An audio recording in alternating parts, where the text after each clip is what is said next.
నిద్ర పోతుంది, నీ రోగము పోతుంది, నీలో ఉన్న డిప్రెషన్, నీలో ఉన్న కలవరం పోతుంది. ఎక్కడ పోతుంది అంటే మందిరంలో నువ్వు అడుగుపెట్టి తనకు తాను తగ్గించుకున్నాడు. తగ్గింపు లేదండి, చాలా కనుక మార్చబడుతుందో తెలుసా? నువ్వు ఎందుకు నీ కుటుంబం అభివృద్ధి పొందలేదు తెలుసా? ఈడ సరి సంపదలు దేవుని మందిరంలో ఫుల్ఫిల్ అయి ఉన్నాయి. ఇక్కడ వాటిని తీసుకోక చెత్తను తీసుకొని పోతున్నావు. నీ మైండ్ అంతా చెత్త నిండిపోయింది, నీ మైండ్ అంతా పాడైపోయింది.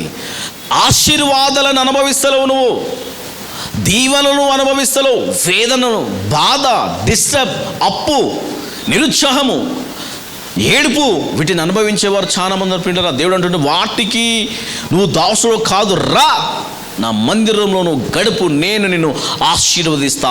ఆదివారము నువ్వు మందిరంలో అడుగు పెడితే చాలు, నీ పరిస్థితులలో ఒక గొప్ప ఆశీర్వాదాన్ని దేవుడు పుట్టిస్తుండు. ప్రేమిళ్ళారా, హల్లెలూయా, హల్లెలూయా. దేవుడు చేసే కార్యాలు చాలా భీకరమైన ప్రియులారా. మీరు వినరు, మీరు గ్రహించరు, మీరు ఎన్నడూ చూడలేరు.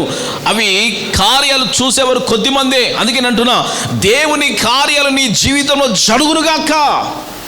దేవుని మాట నీ కుటుంబం మీద, నీ మీద నెరవేరునుగాక. ఆయన ప్రవచనము